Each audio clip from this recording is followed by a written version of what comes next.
언제 2박 3일이 이렇게 금방 빨리 지나갔는지 모를 정도로 아무튼 2박 3일 동안 너무나 행복한 시간을 갖게 해주셔서 다시 한번 감사를 드립니다.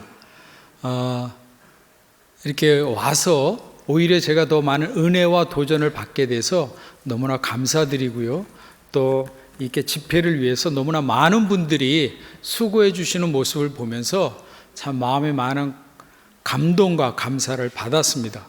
매 식사 때마다 우리 장로님들께서 같이 이렇게 또 식사와 교제를 해주시고, 우리 권사님 또 이렇게 예배 때마다 우리 이렇게 귀한 성가대 예배 때마다 또 이렇게 서주셔서, 또 우리 두 팀, 그 찬양팀이 또 찬양으로 이렇게 또 인도해 주시고, 또 우리 색스폰 찬양팀도 그렇고 우리 온 성도들도 그렇고 두루두루 왕창 모두 다 감사합니다.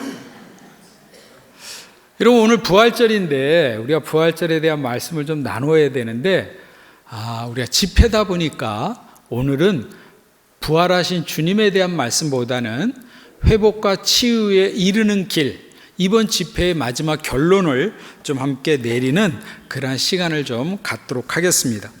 여러분, 우리 오늘 본문 2절 말씀에 보면 이렇게 말씀이 시작됩니다. 예루살렘에 있는 양문 곁에 히브리 말로 베데스다 하는 못이 있는데, 여러분, 인생은 선택이라고 생각이 듭니다. 어떤 선택을 하느냐에 따라서, 금성사의 예전에 그 광고 카피 아시죠? 순간의 선택이 얼마를 좌우한다고요? 10년. 이거를 아는 분들은 좀 세월이 조금 연수가 있는 거고, 금성사의 카피를 모르시는 분들은 MZ세대이니까 괜찮은 겁니다. 여러분, 2절에 보니까 그 연못이, 베데스다의 연못이 있는데, 이 연못이 한 120m 정도 되는 나름대로 큰 연못이라고 하였습니다. 거기에는 보니까 5개의 행각이 있었다, 5개의 정자, 어떤 오두막이 있었다라고 했고요. 또 오늘 3절에 보니까 여러 가지 질환을 갖고 있는 분들이 오셨더라고요. 병자, 맹인, 다리 저는 사람, 또 혈기 마른 사람들. 그러니까 오늘날로 말하자면 암 환자, 고혈압 환자, 당뇨 환자, 신장 환자, 아니면 우울증 환자, 모든 환자들이 어떤 치유와 회복을 받기 위해서 여기에 오게 된 것을 보게 됩니다. 여러분, 환자들이 모인 곳에 가보면은요, 일단 좀 지저분합니다. 그리고 냄새도 많이 납니다. 그리고 아시다시피 환자들은 약을 먹지 않습니까? 그럼 그 약의 독성분이 몸에 쌓이기 때문에 이게 몸 밖으로 이렇게 나오고요. 특별히 입으로도 많이 나옵니다. 그래서 참 환자들이 있는 곳에 냄새도 많고 지저분하고, 또 이렇게 내 몸을 스스로 가누지 못하시는 분들은 대소변도 가리기가 어렵지요. 그러니까 얼마나 불결하고 지저분하고 또 그것을 떠나고 싶겠습니까? 그럼에도 불구하고 지금 여기에 보면 많은 사람들이 여기에 이렇게 머무는 이유는 딱 한 가지입니다. 치유받고 싶고 회복받고 싶어서.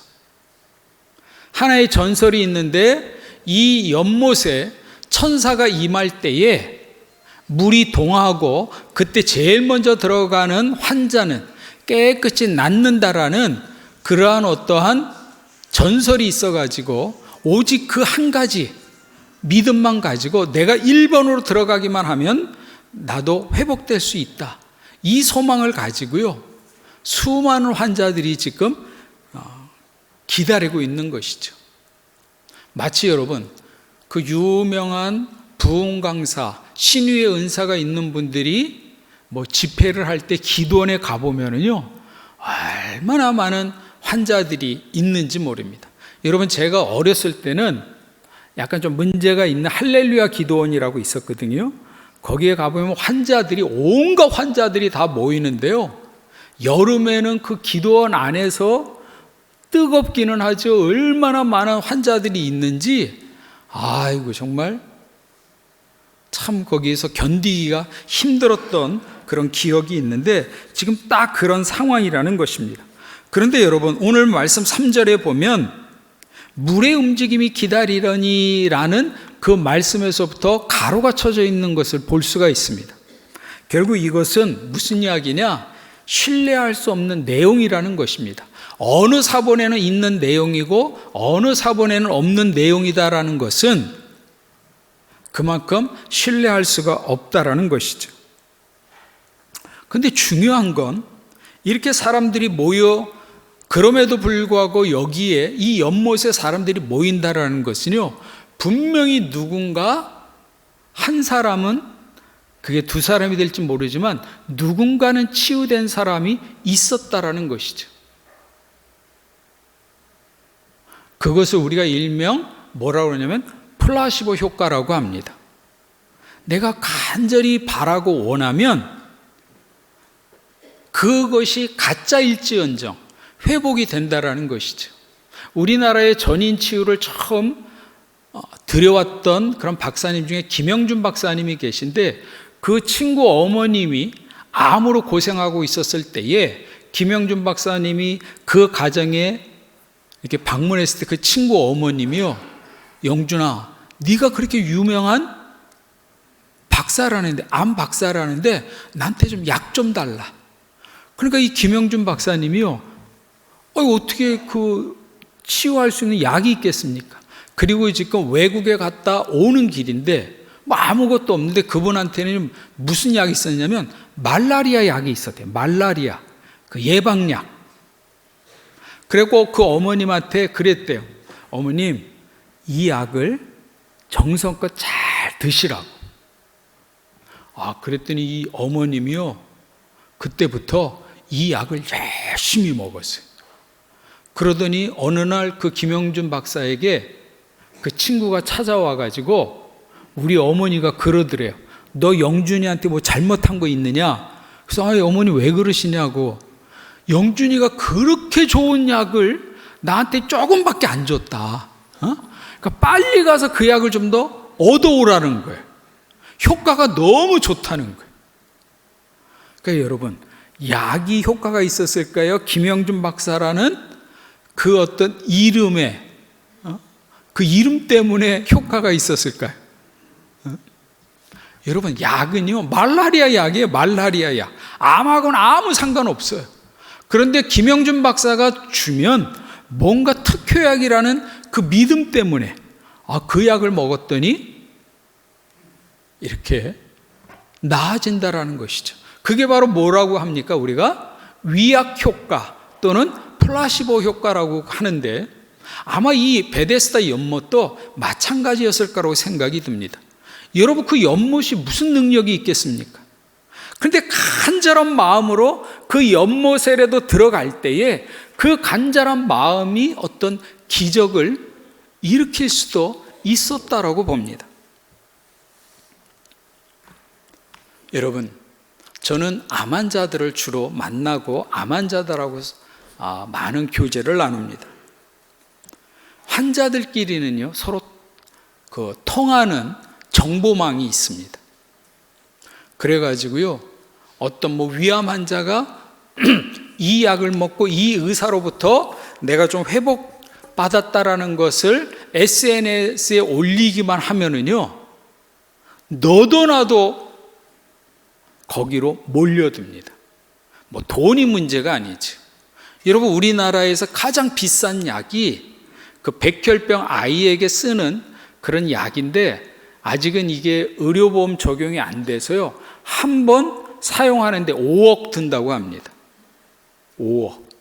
근데 여러분, 부모님들은 내 자녀가 백혈병 환자면 달러빚을 써서라도 그것을 하고자 하는 사람이 있고요. 전 세계적으로 그 척추 이렇게 일어나지 못하는 그 척추 환자에게 주사 한 방만 놓으면 이렇게 일어나는 약이 있는데 그게 25억이라고 합니다. 근데 여러분, 사람들은요, 돈이 문제가 아니라 그런 게 있으면 찾아갑니다. 어떻든지 회복되고 싶어서. 물불 안 가리지. 근데 여러분, 이 베데스다 연못에 38년 된 병자가 있었습니다. 근데 이 사람은 다리가 불편했기 때문에 1번으로 들어가야 되는데 늘 1번으로 연못에 못 들어가다 보니까 계속 밀리다 보니까 벌써 38년째 그 연못에 들어가지 못하고 계속해서 질병 가운데 있었던 사람입니다. 이 사람에게 있어서도 소망은 딱 한 가지입니다. 어떻게 해서든지 나도 저 연못에 들어가기만 하면 나도 분명히 치유되고 회복되어질 것이다. 그래서 이 38년 된 병자는요, 나를 저 연못가로 데리고 가줄 수 있는 사람과 그리고 1번으로 들어가기만 하면 나는 대박 맞는다. 내 병은 치료받는다. 어떤 이런 간절한 소망을 갖고 하루하루 기다리고 있었던 때에 예수님이 오셨습니다. 그리고 예수님이 대뜸 한 가지 질문을 하십니다. 뭐라고 질문을 하시냐면 오늘 말씀에도 보면 뭐라고 나와 있습니까? 6절 말씀에 보면 예수님이요 뜬구름없이 지금 38년 동안 병을 좀 고침받고자 이 베데스다 연못에 와 있는 그 환자에게 뭐라고 질문을 했냐면 네가 낫고자 하느냐. 여러분 38년 동안 나으려고 하고 있는데 그 환자에게 네가 낫고자 하느냐. 여러분 이것은 예수님이 몰라서 하는 질문은 아니었습니다. 이 질문에는 의도가 있는 것이죠. 첫 번째는요, 정말 얼마나 간절히 원하는지. 목사님들은 대개 경험이 있는데요, 성도님들이 간혹 한 번씩 목사님께 목사님 제가 이번에 장사해야 되는데요 트럭 한 대 살 수 있게 해달라고, 트럭 한 대만 살 수 있도록 기도해달라고. 그럼 목사님은 예 기도하겠습니다 이 말 하게 되어지면 기도를 할 수밖에 없어요.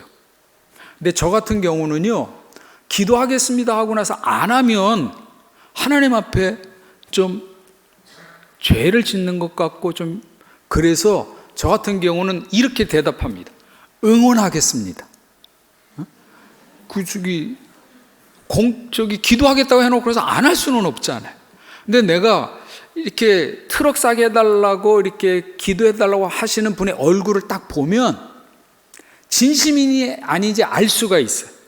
진심이면 기도하겠다고 하고요, 진심이 아닌 것 같으면 그냥 응원하겠습니다.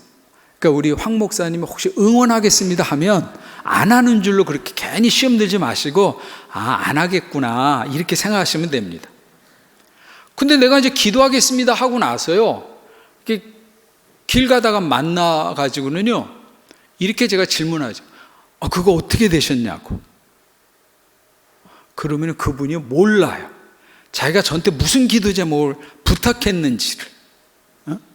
트럭 한 대 사는 게 자기 기도 제목인데, 그러니까 여러분 생각해 보세요. 이 사람은 트럭 사게 해달라고 저한테 기도 부탁을 해놓고 자기는 까먹고요, 자기는 기도도 안 하고요, 나만 쓸데없는 트럭 놓고 주구장창 기도한 거예요. 이런 걸 두고 뭐라고 하냐면 미친 짓이라고 합니다. 여러분 그런 경우가 많아요. 예수님이 물었습니다. 네가 진정 낫고자 하느냐. 얼마나 간절한 마음으로 소원하고 있는지를 물어보았습니다. 그리고 두 번째 의도는 무엇입니까? 네가 낫고자 하는 이 방법, 저 연못에 들어가기만 하면 정말 네 병이 낫는다라고 너는 그렇게 믿느냐? 이것을 지금 묻고 있습니다. 그러자 이 38년 된 병자가 7절 말씀에 무슨 이야기를 합니까?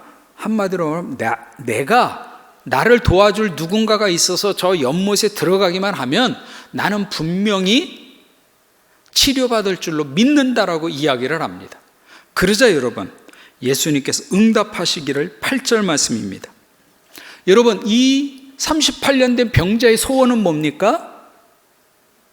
예수님께서 자기를 들어가지고 그 베데스다 연못에 넣어주기를 간절히 바라고 있는데, 그것을 지금 다시 또 요청했는데 예수님의 방법은 무엇이었습니까? 일어나 내 자리를 들고 걸어가라. 할렐루야. 여러분, 이 38년 된 병자의 바램과 예수님의 응답은 완전히 달랐습니다. 여러분, 이 말씀을 통해서 우리에게 주시고자 하시는 예수님의 그 의도, 마음이 무엇이겠습니까? 이 38년 된 병자는요, 그 연못 물이 나를 치료할 줄로 믿고 있었습니다. 그러니까 다시 말씀드려서 이 38년 된 병자는요, 그 물의 능력이 있는 줄 알았던 것입니다. 물에만 들어가면, 마치 암 환자가요, 어떤 특효약만 먹으면 다 날 줄로 믿는 것과 똑같은 것입니다. 오늘날 우리도 어떤 고민이 있고 아픔이 있고 어려운 일이 있을 때에 제일 먼저 어떤 방법을 찾으려고 합니다. 누군가 나를 도와줄 사람을 찾고자 합니다. 누군가에게 어떤 방법에 어떤 기대려고 하는 마음들이 너무나도 많이 있습니다. 기대하기 때문에 그 기대가 충족이 안 되면 어떻게 됩니까? 거기서 불만이 생기고요, 원망이 생기게 됩니다. 더 깊은 수렁에 빠질 수가 있다라는 것이죠. 그런데 예수님께서 전혀 뜻밖의 일어나 내 자리를 들고 걸어가라. 결국 여러분, 치유와 회복의 주체, 치유와 회복의 본질은 어디에 있다라는 겁니까? 바로 우리의 생사복을 주장하시고 부활 승천하신 예수 그리스도라는 본질을 찾을 때에 해결 방법이 있다라는 것을 우리들에게 가르쳐주고 있습니다. 할렐루야. 결국 여러분, 한 줄로 오늘의 말씀을 요약하자면 방법이 중요한 게 아니라 본질이 중요하다는 것입니다. 치유와 회복의 길은 방법에 있는 것이 아닙니다. 돈에 있는 것이 아닙니다. 사람에게 있는 것이 아닙니다. 바로 나를 위해 부활하신 예수 그리스도, 그분만이 진정한 해결책이요, 그분께 나아갈 때만이 분명한 문제 해답을 얻을 수 있기 때문에 여러분, 우리가 본질을 향해 나아가야 된다는 사실입니다. 제가 이틀 동안 간증했던 것처럼 저희 아버님은 영화사를 하셨습니다. 근데 영화사의 특징은요, 잘 될 때는 잘 되지만 한 번 망하면 폭삭 망합니다. 근데 제가 대학교 1학년 때 총신대를 들어갔을 때에 저희 아버님의 사업이 부도를 맞았습니다. 그래서 신촌 아주 큰 집에서 그림 같은 양옥 3층 집, 탁구장도 있었고요, 온갖 유실수 있었고요, 운전기사도 있었고요, 가정부도 있었고요, 3층 양옥집에서 살다가 망하니까 어디로 이사를 했냐면요, 김포군 북변리 452-7번지로 이사를 가셨어요. 근데 거기는요, 월세 30에 4만 원짜리 집이에요. 신촌에 사시던 분이 월 보증금 30에 4만 원짜리 집으로 이사를 하신 거예요. 그래서 제가 거기 가봤더니요, 이 벽하고 지붕하고 안 붙어 있더라고요. 이렇게 떠져 있더라고요. 그러니까 누워 있으면 하늘이 보이는 전원집 같은 거예요. 너무 기가 막히더라고요. 부모님 두 분이 누우니까 제가 앉아 있을 자리가 없어요. 그래서 저보다 3살 어린 동생한테 이랬습니다. 제 동생은 지용인데, 지용아, 우리는 허락받고 가출을 하자. 그래서 너는 너대로 살아라. 나는 나대로 살 테니까 우리가 오늘부로 집을 나가자. 그리고 부모님께도 말씀드렸습니다. 여기서 어떻게 살겠냐고. 우리가 아무튼지 알아서 살겠다고. 그래서 저희 아버님이 그때 그 대학교 1학기 등록 입학금이죠 만 딱 대주셨었는데 이제 제가 알아서 하겠다고. 근데 아무 방법이 없는 거예요. 그래서 아무튼지 집에 가출을 했는데 갈 데가 없잖아요. 근데 여러분, 하나님은요, 죽이기도 하시고 살리기도 하시고 망하게도 하시고 또 부흥케도 하시는 하나님임을 믿습니다. 오고 갈 데 없는데 친구 어머님이 저를 받아주셨어요. 우리 집에 와서 살라. 그래서 그 친구 집에서 대학교 1학년 때부터 6년 동안 빈대 생활을 했어요. 웬만한 약을 뿌려도 저는 죽지 않습니다. 저를 죽이는 빈대 약을 못 봤어요. 그래서 제가 아들을 낳아가지고는요, 아들 이름을 뭐로 줬냐면 영빈 쳤어요. 김영빈, 영빈. 무슨 뜻인지 좀 감이 잡히십니까? 영빈. 내가 일부 예배 때 그랬더니요, 끝나고 나서 김영빈 이름 갖고 계신 청년이 나한테 왔더라고. 나 그래서 싸우러 온 줄 알았어요. 왜 내 이름 갖고 장난치냐고. 영원한 빈대로 살자. 그래서 우리 아들 이름이 영빈입니다. 우리 아들이 안 보기를 축원합니다. 이거 보면 시험 드니까 우리 아들이.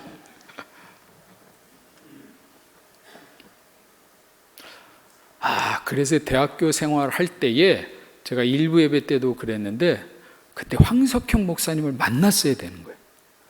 근데 그때 황석형 목사님 못 만났어요. 만났으면 내가 빈대를 쳤을 텐데. 그래서 정말 학비도 1년 뒤에 냈었고요. 늘, 그러니까 그 학교 다닐 때 제일 마지막에 학비 내는 사람이 저라고 그러더라고요. 그 교무처에서 그러더라고요. 저는 기본적으로 1년은 미뤄서 학비를 냈으니까. 그리고 아무튼 친구 집에서 빈대 생활하면서 그냥 이렇게 지내다가 도저히 안 되겠길래 2학년 마치고 군대를 가려고요. 군대밖에 길이 없잖아요. 그런데 그때 몸에 이상이 있어서 결국은 당뇨라는 것이 밝혀져 가지고요, 군대도 면제를 받았어요. 그러니까 참 하나님이 참 하나님이 희한하게요, 가고자 하는 사람은 못 가게 하고 안 가고 싶은 사람은 꼭 또 보내시거든요, 군대를. 그래서 저 같은 경우는 가고 싶었는데 그게 피난처인데 군대를 못 간 거예요. 그래서 이제 다시 복학해야 되는 거예요. 근데 저희 아버님이 영화사 하시면서요, 조금 생활이 너무 자유분방하셨어요. 저희 어머님도 사랑하는 여인이고 주변에 영화사 사장님이면 주변에 여자분들이 많아요. 막 이렇게 공유하시는 것 같아. 그러니까 한마디로 하면 바람을 피우신 거예요. 그러니까 제가 존경할 수 있겠습니까? 존경할 수가 없죠. 근데 우리 아버님이요, 사업이 딱 망하니까 장사를 하시더라고요. 장사를. 영화사 사장이. 저희 집에 영화사 감독, 배우들 이런 분들이 많이 왔었어요. 더빙하러. 그 녹음 더빙하러. 그 당시에는 그 동시녹음이 아니었기 때문에 더빙을 다 했었거든요. 그렇게 잘 나가던 저희 아버님이요, 망하니까 구루마 장사를 하시더라고요. 제가 그때 우리 아버님을 보면서요, 그동안의 아버님에 대해서 실망했던 그 모든 것들을 다 잊어버리고 우리 아버지가 정말 대단한 아버지구나, 가족을 진짜 사랑하는 분이시구나 하면서 제가 그때부터 존경심을 갖게 되었습니다. 그러니까 제가 그 모습을 봤잖아요, 우리 아버지 모습을. 그래서 내가 돈을 벌어야 되겠다고 생각하니까 이제 복학을 해야 되겠다고 생각했을 때 저한테 두 가지 고민이 있었어요. 기도원으로 갈 것인가, 아니면 돈을 벌어야 될 것인가. 사실 저는요, 신학 총신대 오긴 왔지만 이렇게 목사님들 고생하는 목사님들을 많이 보면서 할 수만 있으면 피했으면 좋겠고 하더라도 좀 늦게 했으면 좋겠다는 생각을 늘 갖고 있었어요. 그래서 이 순간의 선택에서 저는 뭘 선택했냐면 신학생임에도 불구하고 저는 돈 버는 걸 선택했어요. 이게 진리라고 생각했어요. 이게 옳다고 생각했어요. 그래서요, 장사를, 저도 이제 구루마 장사를 했는데, 제가 했던 장사가 뭐였냐면 무조건 1,000원이라는 거 있어요. 무조건 1,000원 이렇게 구루마 자판에 놓고, 그리고 제가 또 뭐 했었냐면 족보책 파는 걸 했었어요. 족보책. 그리고 세 번째 했던 게 뭐였냐면 신발을 팔았어요. 신발. 근데 여러분, 그 당시에는요 6시까지는 길에서 노점상을 할 수가 없었어요. 근데 6시가 지나면 공무원들이 퇴근하면 그 길에서 장사를 할 수 있었어요. 노점상들이. 그래서 제가 이제 그 신발 가게, 신발 장사를 할 때는 반드시 밤에 해요. 밤에. 그러니까 여러분, 길에서 혹시 신발 파는 거 있으면 절대 사시면 안 됩니다. 왜냐하면 짝이 맞는 게 하나도 없어요. 여러분, 그 신발을 어떻게 사오냐면 이렇게 짝 맞춰서 사오는 것 같지요? 포대자루로 팔아요. 포대자루로. 오금동에 가면은요, 그 신발을 포대로, 한 포대에 얼마 이렇게 팔아요. 그래서 나도 짝을 못 맞춰요. 그렇기 때문에 밤에 팔아야 돼. 안 보여야 돼, 이게 맞는지 안 맞는지. 근데 그거요, 그 당시에 2,500원, 뭐 2,000원 이렇게 팔았거든요. 그 사가더라고요. 그래서 사갈 때마다 제가 마음속에 좀 찔림이 있어요. 저거 짜간데, 저거 아닌데, 저거. 그러면서 제가 어디서 했냐면 연세대학교 그 정문 옆에 버스장이 있는데 거기서도 했었고요. 거기서 조금만 더 가면 연남동 들어가는 입구에 성산회관이라고 있어요. 그 버스정류장 앞에서도 했었고요. 거기서 한 2정류장 가면 모래내 시장이라고 있습니다. 그 시장 입구에 육교가 있는데 그 육교 밑에서 제 나름대로 터를 잡고 장사를 3군데서 했어요. 그러니까 제가 사장이죠, 사장. 근데 이제 사장이니까 또 대외 업무라는 게 있을 수 있지 않겠습니까? 그래서 대외 업무차 제가 좀 나갈 일이 있어서 우리 어머님한테 부탁을 했어요. 어머님, 요거를 좀 팔아달라고. 내가 없는 동안 좀 자리를 지켜달라고. 그래서 제가 일을 보고 저녁 때 왔는데 사람들이 이렇게 모여 있고요. 모여 있는 거예요. 제가 장사하는 곳에. 그래서 가서 봤더니요, 저희 어머니가 길바닥에 쓰러져 계시는 거예요. 엎드려서 쓰러져 계신 거예요. 그래서 어머니 이거 웬일이냐고 이렇게 봤더니 어머님이요, 막 얼굴 막 이런 데 얻어맞아가지고요, 막 구타를 심하게 당하신 거예요. 그래서 거기 있는 분한테 알아봤더니, 여러분 그 연세대학교 그 앞에 찻길이 엄청 넓잖아요. 근데 지금은 제가 안 가봤는데 그 당시에는요, 그 지하차도가 있었어요. 지하차도가. 그래서 그 지하차도로 가면 곧바로 연세대학교 정문으로 이렇게 갈 수 있는데, 그 지하차도 가운데에 담배를 파시는 할아버지 한 분이 계셨는데요. 여러분, 그 노점상을 하다 보면 희한하게 한쪽이 장사가 되어지면 다른 데는 다 안 돼요. 근데 제가 장사가 조금 잘 되다 보니까 제가 좀 장사에 재능이 있었던 것 같아요. 이 할아버지가 기분이 나빴는데, 제가 그 당시 88kg였기 때문에 저를 건드리지는 못했던 거죠.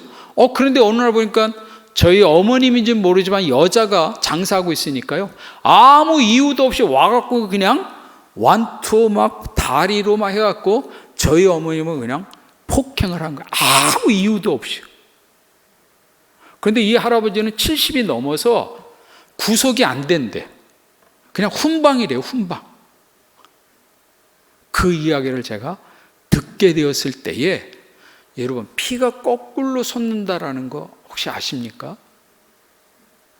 엄마가 누군가에게 맞아서 막 엉망이 된 모습을 볼 때요, 이게 정말 눈이 뒤집힌다라고 하죠. 제가 그 할아버지한테 갔습니다. 그리고 아무 말도 하지 않고 그 할아버지 그 가게 앞에 그냥 쪼그리고 앉아가지고 그 할아버지만 쳐다봤어요. 근데 그 할아버지가 제 눈을 피하시더라고요. 이 할아버지는 아는 거예요, 내가 누군지. 자기가 때린 그 여자의 아들인 줄 아는 거예요. 제 눈을 피하더라고요. 그래서 계속 쳐다보면서 무슨 생각했냐면, 저 할아버지를 죄송합니다, 어떻게 죽일까 이 생각만 했습니다. 저 담배 가게에다가 석유를 뿌려갖고 불을 지를까, 아니면 칼을 사서 그냥 찔러버릴까, 아니면 나도 저 할아버지를 야구 몽둥이 들고 가서 패버릴까, 막 이런 생각이요. 근데 제가 신학생인데요, 참 죄송한데 그런 생각만 드는 거예요. 하나님의 사랑, 용서 전혀 생각 안 나더라고요. 오직 죽일 생각만 나는 거예요. 그래서 일단 어머니 모시고 김포에 모셔다 드리고, 다음 날도 어떻게 장사를 합니까? 그 할아버지한테 갔습니다. 그 다음 날도 할아버지한테 갔습니다. 그 다음 날도 할아버지한테 갔습니다. 매일 그 할아버지 앞에 출근을 가가지고요, 어떻게 죽일까만 생각하는 거예요. 그러다가요, 제가 어떻게 했냐면 그냥 와버렸어요. 왜 왔냐? 성령께서요, 저에게 은혜를 주셔가지고 용서하는 마음과 이런 마음을 주셨으면 얼마나 좋겠어요. 그런 마음 하나도 없었고요, 용기가 없었어요. 용기가. 성령과는 아무 상관이 없어요. 사랑과는 아무 상관이 없고요. 저 할아버지를 죽인 뒤에 벌어질 일들을 생각해 볼 때에 또 할아버지를 죽인다는 그 자체가 너무 겁이 났어요. 그리고 제가 할 수 있는 일이 아무것도 없다라는 걸 알았어요. 그래서 비겁하게 그냥 돌아왔어요. 그러니까 참 비참하고 괴롭더라고요. 그때 성령께서, 하나님께서 저에게 말씀하시고 음성으로 깨닫게 해주신 것이 아니라요, 제 스스로 어느 날 가만히 생각해 보니까 제가 이렇게 돈을 벌려고 했던 것이 하나님 보시기에 기쁘지 않았을 거라는 생각이 드는 거예요. 여러분, 근데 오해가 없기를 바랍니다. 장사를 하고 이런 것들이 잘못됐다라는 것이 아닙니다. 때로는 그게 필요한 것입니다.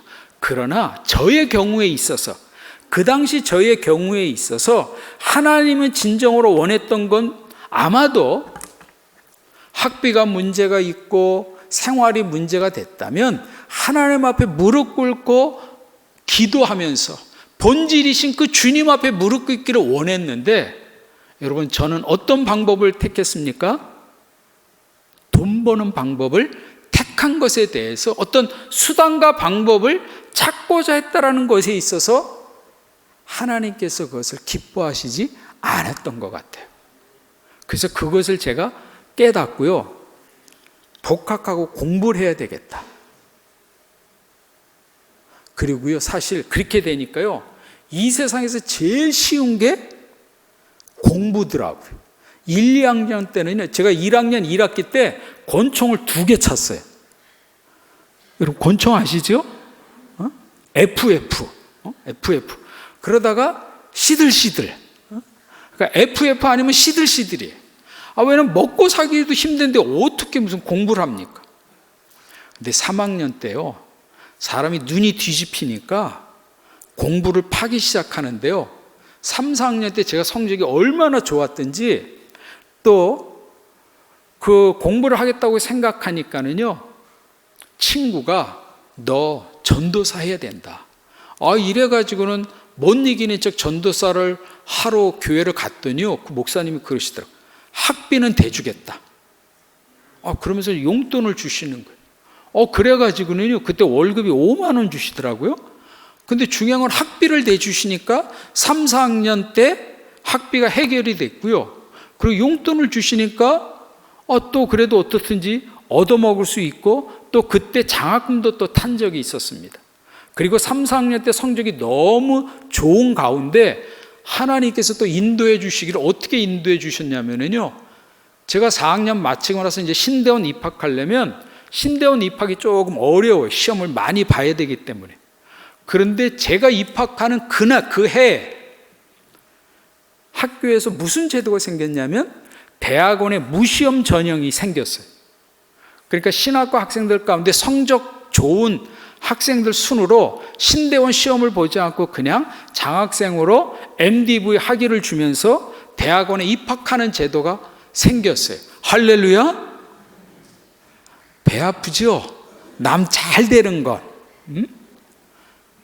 그래갖고 그냥 편하게 대학원 들어갔는데요. 이제 대학원 들어가니까 공부 잘하는 사람이 너무 많은 거예요.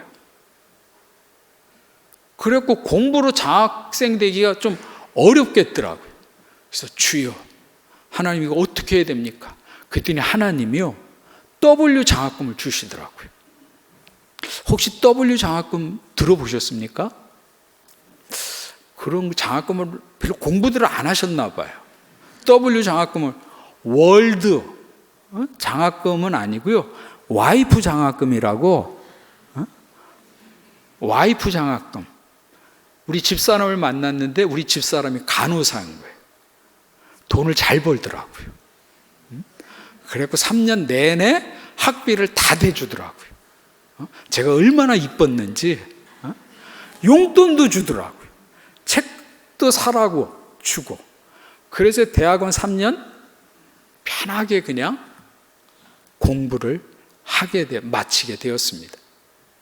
그리고 그때의 경험이 있다 보니까 제가 이제 2017년도에 이제 이식을 받고요, 회복이 되면서 그 환자들을 섬기고자 하는 그런 애인들을 내가 섬기고자 하는 마음이 들면서 공부해야 되겠다. 근데 저는 개척교회다 보니까 교회가 자립이 안 되니까 저 학비를 대줄 수가 없는 거예요. 그런데 이때 경험이 있지 않습니까? 이때 경험. 하나님, 내가 애인들을 위해서 내가 치유 선교학 석사 박사 공부해야 되겠습니다. 하나님 학비 주시옵소서. 주면 내가 학교 가서 열심히 암 환자들 섬길 것이고, 학비 안 주시면 휴학할 것이고, 휴학 2번 연달아 휴학하게 하면 난 자퇴합니다. 누구 손해입니까? 알아서 하십시오. 이랬더니 하나님이 쫄았나 봐요. 저한테 지금까지 계속 학비를 줘서요, 이제 올해만 하면 박사과정을 마치게 됩니다. 그러니까 그 경험을 통해서 제가 느낀 건 한 가지입니다. 우리는 방법을 찾으려고 합니다. 수단을 찾으려고 합니다. 안 되면 사람을 의지하려고 합니다. 어떤 길이 없는지 찾아다닙니다.